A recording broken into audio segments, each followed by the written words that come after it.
Hello అండి, అందరికీ నమస్కారం. Welcome to my channel Telugu కథలు. పల్లెటూరు అమ్మాయి పార్ట్ 11. చిన్న రిక్వెస్ట్ ఫ్రెండ్స్, ఈ స్టోరీ మీకు నచ్చినట్లయితే సబ్స్క్రైబ్ చేసుకుని లైక్ చేసి సపోర్ట్ చేయండి ఫ్రెండ్స్, ప్లీజ్. అయ్యా మహాప్రభువు, నాకు నిజంగా ఏమీ తెలియదు. నేను ఇప్పటి వరకు తాతయ్య గారితోనే ఉన్నాను కదా.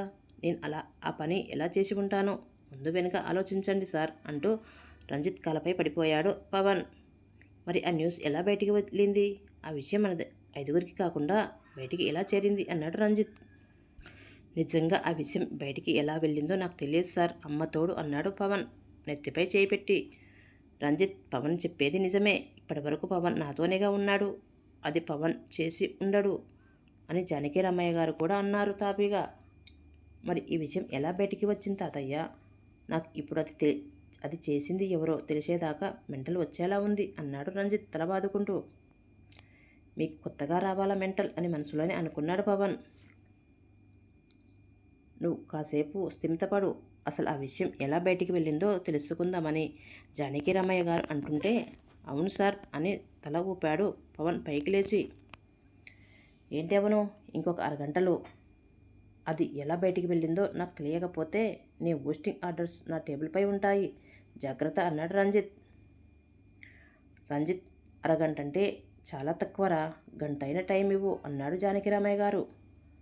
అబ్బా, ఎంత దయ సార్ మీ తాత మనవళ్ళకి నా మీద. గంటలో కనిపెట్టాలా? నేను మీ దగ్గర పనిచేసిన వర్క్ ఎక్స్పీరియన్స్తో ఏ ఆల్కాయిద్లోనూ పనిచేయొచ్చు అని మనసులో అనుకున్నాడు పవన్. ఏంటి, ఇంకా ఇక్కడే ఉన్నావు? నీ కౌంట్డౌన్ స్టార్ట్ అయ్యి 5 నిమిషాలు అయింది అన్నాడు రంజిత్. వెళ్తున్నాను సార్ అంటూ అక్కడి నుంచి బయటికి వచ్చేశాడు పవన్. రంజిత్, ఈ సంగతి వదిలే, కానీ అక్కడ అమ్మాయి ఎంత ఇబ్బంది పడుతుందో ఒకసారి ఫోన్ చేసి కనుక్కో అన్నారు జానకి రామయ్య గారు. సరే తాతయ్య, కాల్ చేస్తాను ఉండండి అని రమ్యకి కాల్ చేశాడు రంజిత్. కానీ తన ఫోన్ ఎంగేజ్ వచ్చింది. రమ్య, నిజంగా వార్తల్లో వస్తున్న న్యూస్ అబద్ధమే అయితే ఇప్పుడే కిరీటితో కలిసి నువ్వు మన ఊరు బయలుదేరు. ఇక్కడికి రాగానే మీ ఇద్దరి పెళ్ళి. ఫస్ట్ టైం తన అత్త శంకరమ్మ తనతో అంత కఠినంగా మాట్లాడడం రమ్య మనసు తట్టుకోలేకపోయింది. తన మాట తనకే బాధగా అనిపించిందేమో శంకరమ్మకి. రమ్య, నువ్వు తప్పు చేసి ఉండవు అని నాకు తెలుసు. నీ మీద ఎలాంటి మచ్చ పడకూడదు అంటే కిరీటితో కలిసి వచ్చేయమ్మా ప్రేమగా అడిగింది మళ్ళీ శంకరమ్మ. రమ్య మాట్లాడలేదు. ఏమి మాట్లాడవేంటి రమ్య? ముక్కు మొహం తెలియని వాళ్ళపై ఉన్న నమ్మకం చిన్నప్పటి నుంచి పెంచిన నా మీద లేదా అంది శంకరమ్మ. లేదత్తయ్య, వచ్చేస్తాను నేను మన ఊరు అని అంది. కానీ మనసులో రంజిత్ని మోసం చేస్తున్నానేం అని బాధ. త్వరగా బయలుదేరి వచ్చేయండి రమ్య అని ఫోన్ పెట్టేసింది శంకరమ్మ. రంజిత్, రమ్యకి కాల్ చేశావా అని అడిగారు జానకి రామయ్య గారు. లేదు తాతయ్య, తను ఫోన్ ఎత్తలేదు అని చెప్పాడు. రంజిత్, నాకెందుకో రమ్య ఏదైనా సమస్యలో ఉందేమో అనుకుంటున్నాను. ఒకసారి వెళ్దామా రమ్య దగ్గరికి అన్నారు జానకి రామయ్య గారు. మీరెందుకు తాతయ్య, నేను వెళ్ళి చూసి వస్తానులే అని కార్ కీస్ తీసుకొని రమ్య ప్లాట్కి బయలుదేరాడు. హే రమ్య, వచ్చి రాగానే కంపెనీ సీఈఓకి బాగానే ఎరవేశావు, కార్ డ్రైవ్ చేస్తూ వెటకారంగా అన్నాడు కిరీటి. అంతే, కిరీటి చెంప చెల్లెమనిపించింది రమ్య. చిన్నప్పటి నుంచి నీతోనే కదా కలిసి పెరిగాను, నా గురించి నీకు తెలిసింది ఇంతేనా అని అపరకాలలో అడిగింది రమ్య. రమ్య అన్నాడు కిరీటి కోపంగా. ఛీ నోర్మి, ఒకరిని ప్రేమించి ఇంకొకరితో పెళ్ళికి రెడీ అవుతున్నది నువ్వు. నా క్యారెక్టర్ గురించి మాట్లాడతావా అంది రమ్య. నన్నే కొడతావా? చూడు ఇప్పుడు ఏం చేస్తాను అని మనసులో అనుకుంటూ పళ్ళు కొరికాడు కిరీటి. తర్వాత రమ్య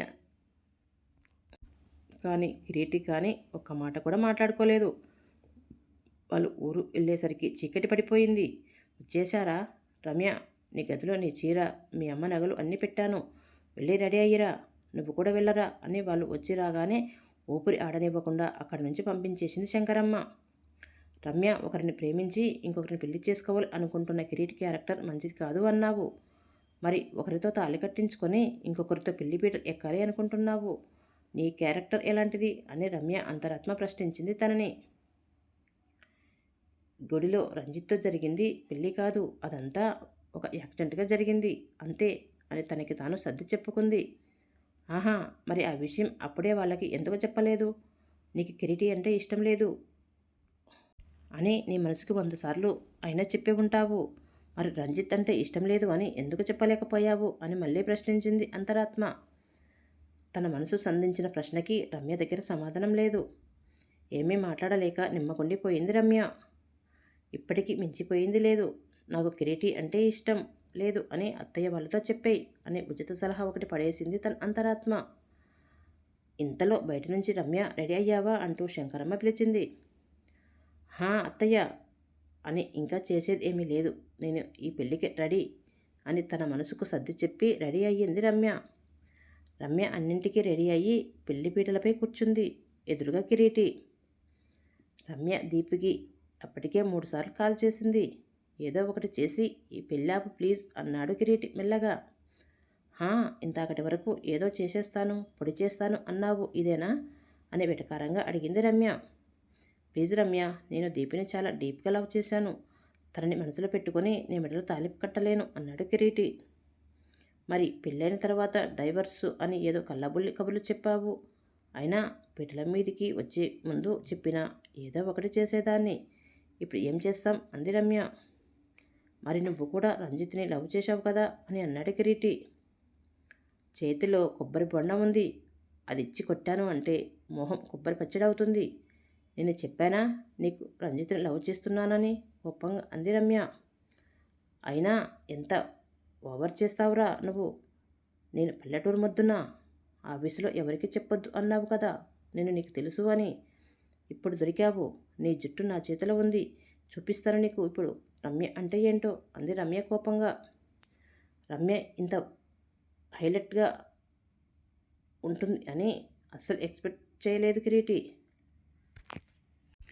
దేవుడా, ఏదో ఒకటి చేసి నువ్వే ఈ పెళ్లి ఆపు అని మనసులో అనుకున్నాడో లేదో అక్కడికి దేవుడిలా ప్రత్యక్షమయ్యాడు రంజిత్. రంజిత్ని చూడగానే రమ్య ఆశ్చర్యంగా నోరు పెద్దగా తెరిచింది. ఏంటి ఏమైంది అన్నాడు కిరీటి. రంజిత్ అని రమ్య నోటి నుంచి వచ్చిన మాటకి కిరీటి వెనక్కి తిరిగి చూశాడు.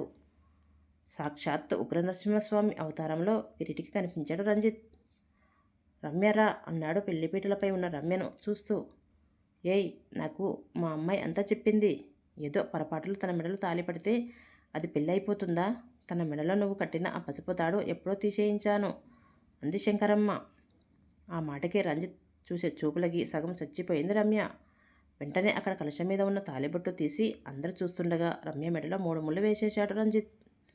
ఎవర్రా నువ్వు మా ఊరు అమ్మాయిని దౌర్జన్యంగా పెళ్లి చేసుకున్నావు అంటూ ఊర్లో వాళ్ళు రంజిత్ మీదకి రాబోయారు.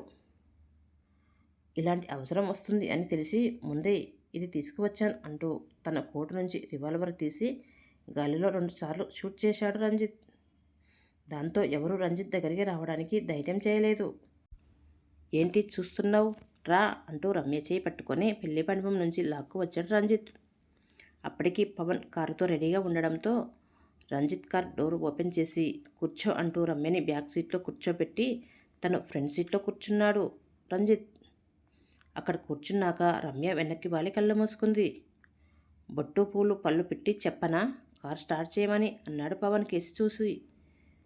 ఓ సారీ సార్ అని కార్ స్టార్ట్ చేశాడు పవన్. ఊరికే నా మీద అరవమంటే నోరు వచ్చేస్తుంది. ఈ పెళ్ళి నాకు ఇష్టం లేదు అని చెప్పడానికి ఏమి మాయరోగం అంటూ ఫ్రంట్ విండో నుంచి రమ్యని చూసి తిట్టాడు రంజిత్. కానీ రంజిత్ తిట్టు రమ్య అస్సలు పట్టించుకోలేదు. పోనీ వాళ్ళకు చెప్పడానికి భయం అనిపిస్తే నాకు ఫోన్ చేసి చెప్పి చావచ్చు కదా. ఈసారి కూడా రమ్య నో రిప్లై. మండిపోయింది రంజిత్కు. రమ్యని చూసి మాట్లాడి చావు అన్నాడు మళ్ళీ. ఈసారి కూడా రమ్య నోరు మెదపలేదు. కానీ కళ్ళు తెరిచి రంజిత్ వైపు చూసింది. రమ్య కంటికొసల నుంచి కారుతున్న ఆ కన్నీటిని చూడగానే కొంచెం శాంతించాడు రంజిత్. చేసిందంతా చేసి మళ్ళీ ఆ ఏడుపు ఎందుకు అన్నాడు ఈసారి స్వరం తగ్గించి. నేను చెప్పానా కిరీటిని పెళ్లి చేసుకోవడం నాకు ఇష్టం లేదు అని అంది రమ్య కళ్ళు తుడుచుకుంటూ. మేడం, ఆ క్రెడిట్ అంతా నాదే. నేనే చెప్పాను సార్కు మీరు కిరీటిని పెళ్లి చేసుకోవడం ఇష్టం లేదు అని అన్నాడు పవన్. ఓహో, మీరేనా ఆ ఘనకార్యం చేసింది అని. ఓకే, నాకు కిరీటి అంటే ఇష్టం లేదు. మరి మీరంటే ఇష్టమని నేను ఎప్పుడూ మీతో చెప్పలేదే అంది రమ్య రంజిత్ వైపు చూస్తూ. చెప్పావని నేను అనలేదే అన్నాడు రంజిత్ కూడా. మరి ఏం రీజన్తో నన్ను నీతో తీసుకొచ్చేశారు అడిగింది తాను. ఎందుకో నీకు తెలియదా? తెలియదా అన్నాడు ఆవేశంగా. ఏదో నా మెడలో ముడుములు వేసినంత మాత్రాన నేను మీతో వచ్చేయాలి అనుకోవడం మూర్ఖత్వం అంది రమ్య. రమ్య నోటి నుంచి ఆ మాట విన్న రంజిత్ కోపం నశాలానికి అంటింది. లాగిపెట్టి రమ్య 2 చెంపలు వాయించేద్దామనుకున్నాడు, కానీ తమాయించుకున్నాడు. రంజిత్ ఏమీ మాట్లాడలేకపోయేసరికి రమ్య మళ్ళీ వెనక్కి వాలి కళ్ళు మూసుకుంది. హే పవన్, వాటర్ బాటిల్ ఇలా ఇవ్వు అన్నాడు రంజిత్ రమ్యను చూస్తూ. దాంతో పవన్ వాటర్ బాటిల్ కోసం చుట్టూ చూశాడు. అతనికి ఎక్కడా వాటర్ బాటిల్ కనిపించలేదు. సార్, వాటర్ బాటిల్ ఎక్కడ పెట్టారు సార్ అన్నాడు పవన్. అప్పటి వరకు రమ్యని చూస్తున్న రంజిత్ పవన్ మాటతో తన వైపు తిరిగి, వాటర్ బాటిల్ తీసుకురాలేదా? ఇప్పుడు ఇక్కడ ఎలాంటి వాటర్ పడితే అలాంటివి తాగేయాలా? ఎక్కడికన్నా వెళ్ళేటప్పుడు వాటర్ బాటిల్ తీసుకోవాలి అని మినిమం కామన్ సెన్స్ లేదు నీకు అన్నాడు రంజిత్. మీరు నాకు వాటర్ బాటిల్ క్యారీ చేసి అంత టైం ఎక్కడ ఇచ్చారు సార్ అని మనసులో అనుకొని పిచ్చోడిలా ఉన్న తన అవతారం చూసుకొని అనుకున్నాడు పవన్. సార్, అక్కడ ఏదో పాన్ షాప్ ఉన్నట్లు ఉంది, అక్కడ వాటర్ బాటిల్ తీసుకోనా అన్నాడు పవన్. ఆ మాటకి పవన్ వైపు చూసి ఒక సీరియస్ లుక్ ఇచ్చాడు రంజిత్. ఈ చూపుకు అర్థం ఏంటి? వాటర్ బాటిల్ తీసుకోమనా వద్దు అనా? దేవుడా, ఏమి పాపం చేశాను తండ్రి, ఉగ్రవాది దగ్గర పిఏగా పడేశావు అని అనుకొని ఆ పాన్ షాప్ వైపు చూశాడు. నోనో రంజిత్ సార్ ఇలాంటి ప్లేస్లలో ఏమీ ముట్టుకోరు అని ముందుకు వెళ్ళిపోయాడు పవన్. అదేంటి వాటర్ బాటిల్ తీసుకోలేదు అని అడిగాడు రంజిత్. ఓహో, ఆ చూపుకు అర్థం కాదా? అర్థం అదా? కర్మరా బాబు అనుకొని, అంటే సార్ ఆ ప్లేస్ అంతా బాగాలేదు అందుకే అన్నాడు పవన్. నాకు దాహం వేస్తుంది అంటే ఎక్కడైతే ఏంటి, ప్యాకేజ్ వాటర్ ఎక్కడైతే ఏంటి అంటూ పవన్ మీద తిట్ల పురాణ మొదలుపెట్టాడు రంజిత్. పవన్ గారు, ఆయన్ని కొంచెం స్లోగా మాట్లాడమని చెప్పండి, నాకు డిస్టర్బ్గా ఉంది అంది రమ్య కళ్ళు తెరవకుండానే. ఓహో, నిన్నటి వరకు ఇద్దరు ఈరోజు ఈవిడని కూడా చేర్చావా స్వామి? పొద్దున అనుకున్నాను ఇలాంటి వాళ్ళతో ఎలా వేగుతుందో అనుకున్నాను. పర్వాలేదు, ఆ ఇంట్లో ఉండవలసిందే అని పవన్ మళ్ళీ మనసులో అనుకుంటూ రంజిత్ వైపు చూశాడు. రంజిత్ రమ్య అన్న మాటకి కావాలనే స్టీరియో ఆన్ చేసి హై వాల్యూమ్లో సాంగ్స్ పెట్టాడు. రమ్య కోపంతో కళ్ళు తెరిచి, నేను చెప్పిందేంటి, మీరు చేస్తుందేంటి అని పవన్ మీద విరుచుకుపడింది. కానీ రంజిత్ మాత్రం అస్సలు పట్టించుకోలేదు. ఆఫ్ చేయండి అంది రమ్య. పవన్, అది ఆఫ్ చేస్తే నాకంటే దుర్మార్గుడు ఇంకొకడు ఉండడు, జాగ్రత్త అన్నాడు రంజిత్ కళ్ళు తెరవకుండానే. మేడం ప్లీజ్ అండర్స్టాండ్ అన్నాడు పవన్. పొగరు అనుకుంటూ రమ్య కూడా వెనక్కి వాలింది. పవన్ దారిలో ఎక్కడైనా దాబా కానీ రెస్టారెంట్ కానీ ఉంటే ఆపు, చాలా ఆకలేస్తుంది అన్నాడు రంజిత్ కళ్ళు తెరవకుండానే. ఓకే సరే అని ఓకే సార్ అని కార్ సైడ్ కాపీ, సార్ నేను అక్కడ ఏదో పాన్ షాప్ ఉంది, వెళ్ళి బటర్ బాటిల్ తీసుకురానా అన్నాడు పవన్. బుద్ధుందా లేదా నీకు? రెస్టారెంట్ దగ్గర ఎక్కడైనా ఆపమన్నాను కదా, అక్కడ ఉండవా వాటర్ బాటిల్? అప్పటి వరకు ఆగలేకపోతున్నావా? అంత కంగారేంటి నీకు అంటూ పవన్ మీద విరుచుకుపడ్డాడు రంజిత్. ఏడుపు ఒకటే తక్కువ అయింది పవన్కి. ఎందుకు స్వామి నా జీవితంలో వైకుంఠపాలి అష్టాచెమ్మ 2 కలిపి ఆడుకుంటున్నావు? నేనేమి నేరం చేశానో నీకు అని మనసులో అనుకున్నాడు పవన్. సార్, అక్కడ ఏదో పంజాబీ డాబా ఉంది, అక్కడ ఆపనా అని అడిగాడు పవన్. ఎవరైనా ఏదైనా ఒకసారి చెప్తే కానీ అర్థం కాదా? ఎందుకు మాటి మాటికి అడిగి తిట్లు తింటావు అన్నాడు రంజిత్. ఓకే సార్ అని వెళ్ళి డాబా ఎదుట కారు ఆపాడు పవన్. ఓకే ఫ్రెండ్స్, తర్వాత ఏం జరుగుతుందో నెక్స్ట్ భాగంలో చూద్దాం.